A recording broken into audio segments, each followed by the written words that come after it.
Hi folks, you're with Tacitus today at your Pushback channel, and thank you for joining this live stream.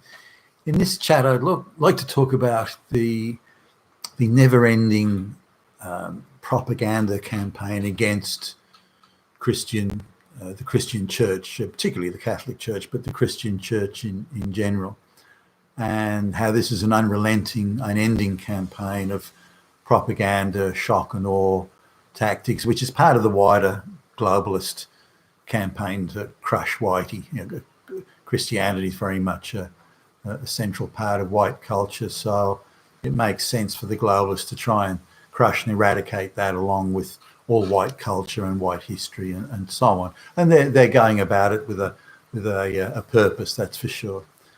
I guess they have an ally, quite a prominent ally, in the political left, because the political left has never forgiven the Catholic Church for the very strong opposition the Catholic Church played in opposing Marxism, and this is something that is remembered as effectively a terrible sin committed by the Catholic Church against the Marxist doctrine, against those who practiced it. Now, the Catholic Church and the FBI in the United States and secret services elsewhere and that sort of thing, all those sort of institutions, they profiled the classic Marxist revolutionary activist, and they had, which is accurate even today, so it's not like it was inaccurate, it was typically gay lesbians, teachers or college academics, and people who had been to the Soviet Union to study Marxism, and also Jews. Now, if you look at the pretty much all the major activists of the day, right through into the 1960s. This is the Marxist activists I'm talking about.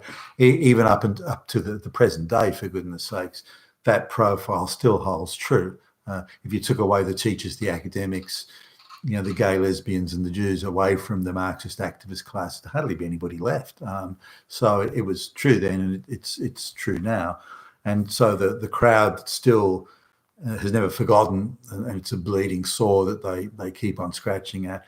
The crowd has never forgotten the role of the Catholic Church in opposing Marxism and opposing those who were practicing it and the revolutionaries who were pushing it. Then their eagerness for revenge remains unsatisfied. They've got way more to go here. So the globalists actually have some interesting and very motivated bedfellows in the quest to bring down and crush the Catholic Church, or to reform it to a point where, or change it. Reform is not the right word. To pervert it to a point where it's nothing more than every priest is a black lesbian and they're all talking globalization themselves. So either they crush it or they're going to convert it into a globalist institution that does nothing but run around promoting globalization. So this is the thing. Now, there's recently been, I saw one recently, and I think Lauren Southern might have done a video on this, and so they're always worth looking at. So head over there. But there's been a recent alleged study or investigation into again, pedophilia. That's always the go-to. That's the one they love the most to trash the church with. And they in I think it was somewhere in Europe, maybe France or Western Europe at least, where it was alleged there've been tens of thousands of cases of pedophile priests or inappropriate interactions at the very least. Now, this is if true, these people deserve to be brought to a court of law, an independent, impartial court of law, and given every right to defend themselves and to examine the evidence against them. And there's in front of a jury, and an independent judge, and if found guilty, then they should suffer the appropriate penalties, which would be incarceration, of course. So I'm okay with that, but looking at the wow factor on the statistics, if I look at any statistic promoted by globalists, it can be the rape statistics, violence against women statistics, racism statistics, anything that's gathered by the globalist machine, and we know that it's going to be horrendously exaggerated, and we know it's going to be ginned up and juiced up to be as dramatic as they can make it for a screaming headline. So when you see a headline of thousands of pedophile priests and acts of pedophilia, these sorts of things, you need to take it with a grain of salt. And I'll just go through a couple of things on this. Whereas I don't doubt you can find instances of it, and no one's, I think, disputing that. What we're talking about is the scale of it is the issue. Now, if you have a headline saying that there was, one or two pedophile acts over 20 years, and people go, oh, well, but if you can say there were millions of them, then, oh, wow, gee whiz. And then if the press articles then scream for blood, then that stirs up and works up the reader, and then they'll be running the headline on major globalist-controlled news stations, and before you know it, the priest's going to be taken out the back and lynched pretty much.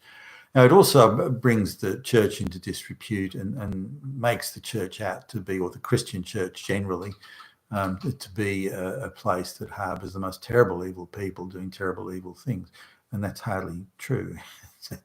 Again, you'll be able to find instances of wrongdoing or even malfeasance and things like that. But that doesn't mean the whole institution is terrible or bad. Not that the Catholic Church hasn't got a checkered history, the selling of dispensations for people to go to heaven, and the Spanish Inquisition, and so on. There are issues there that are of grave concern, and ones that we shouldn't forget. But let's come back to the propaganda. My view is that every allegation, no matter how spurious and untested and unchecked and unproven, that was ever made anywhere, is included in some of these alleged statistics of alleged pedophile acts. Then I think they've ginned it up and juiced it up again, and so, well, if we got 1,000, why don't we say 2,000? Because we can arbitrarily say that there's a certain percentage of these events that would go unreported. So we'll say there's the reported ones, and then we'll just invent another figure and add that in to say, well, that's actually the true figure, which of course it isn't, it's pure invention. Then they'll expand the definition to include all sorts of things, like, were you alone with the priest in the I don't even know the name of the rooms in the Catholic Church, but where they get the altar wine and that sort of stuff. Were you alone there? Then that's included as an inappropriate act. So that then gets thrown into the statistics, and off they go. So it's a very ideological construct for the sole primary purpose of crushing the Christian church generally. And they'll as I say, exaggerate and expand the definition and include all sorts of fanciful ideological constructs into it to come up with some big fancy number. But why don't we turn it around and say, okay, let's talk about all the horrible things that black lesbians do to each other. They wouldn't talk about that. I mean, that's off limits. So clearly the focus is on attacking certain groups, institutions and races, and not looking at any of the others, and just letting all that go. So the globalist intention is to crush Whitey and crush all the institutions he has, all the pillars of white culture, the Christian church, of course, being primary among them. Now, I'm not a Christian, so I don't really have much skin in this game, if any, but I do object to the way the Christian church is constantly attacked for the sole purpose of undermining white culture, and I have a real problem with that, and that's what they're doing, and I think we need to recognise that and treat all these screaming headlines accordingly. You've been with Tacitus today at your Pushback channel, and thank you for listening.